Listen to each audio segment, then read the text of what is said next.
আমরা দু এক একটু না খেয়ে থাকতে পারি, দু একদিন না খেয়ে থাকতে পারি, কিন্তু গরুগুলোকে কীভাবে বাঁচাবো তারা সেই চিন্তায় থাকে।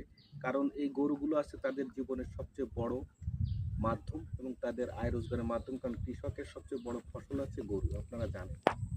অতএব এই গরুগুলো অবশ্যই তাদের বাঁচাতে হবে, বাঁচানোর ইচ্ছা, এবং এই জন্য তারা খুব সবসময় চিন্তায় দিন অতিবাহিত করে। আমরা জানি না এই বিলগুলোর পানি নিষ্কাশন আদৌ হবে কি না, নাকি এই বিলের পানিগুলো নিষ্কাশন হয়ে কৃষকের সেই সোনালী ফসল ধান ঘরে উঠবে কিনা। সবসময় আশা রাখি আমরা। আমাদের অনুরোধ আপনাদের কাছে, আমাদের এই ভিডিওটি যদি আপনাদের ভালো লাগে, এই কৃষকদের স্বার্থে আপনারা এই ভিডিওটি লাইক দেবেন, শেয়ার দেবেন, কমেন্ট করবেন।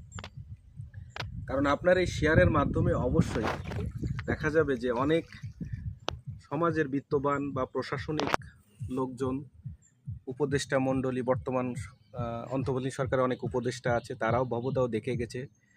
তারা যেন দ্রুত পদক্ষেপ নেয় এবং এই কৃষকগুলোর আর্তনাদ, কষ্ট, তাদের ব্যথা বেদনা, না খেয়ে দিন যাপন করায়, সবগুলো যেন এইগুলো দূর হয়। এই জন্য আপনারা এটাকে লাইক করবেন, কমেন্ট করবেন, শেয়ার করবেন।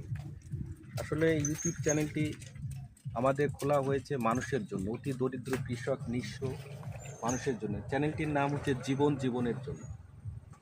আমরা নিজেদের স্বার্থে আপনাদের কাছে লাইক, কমেন্ট, শেয়ার চাচ্ছি না। আমরা চাচ্ছি এই দরিদ্র নিঃস্ব কৃষকদের জন্য, যাদের একমাত্র অবলম্বন গৃহপালিত পশু গরু, যেটাতে তারা কৃষিকাজ করে, সেটাও মরতে বসেছে। হাঁস মুরগি হয়তো একটু ভালো আছে, কিন্তু তাদের গরুগুলো মরতে বসছে।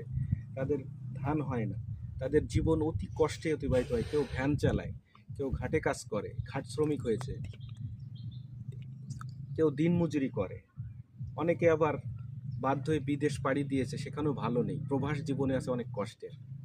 আবার অনেকে সবজির পরিবর্তে বিল থেকে যা পারে তাই এনে তারা ভাজি করে রান্না করে খায়। তারা চাউলের অভাবে অনেক সময় না খেয়ে থাকে, মুড়ি খায়। অনেক কষ্টের জীবন। আপনারা দূরে দেখতে পাচ্ছেন দুজন কৃষক সেই সকালে না খেয়ে কত পরিশ্রম করছে। আমি তাদের সাথে তাদের বাড়ি গিয়েছিলাম, তারা কথা বলতে চায়নি, কিন্তু তাদের খাবার দেখে বুঝতে পারছি সামান্য তারা মুড়ি আর চা খেয়ে তারা কাজ শুরু করছে। খুব কষ্টের। বাধ্য হয়ে আমি তাদেরকে দুজনে 2 প্যাকেট বিস্কুট দিতে চেয়েছি, তারা নিতে চায়নি, তারপরেও আমি তাদের দিয়েছি। আসলে এত কষ্টের জীবন আমাদের দেশের কৃষক, যেটা মেরুদণ্ড, তাদের কথা কেউ ভাবে না।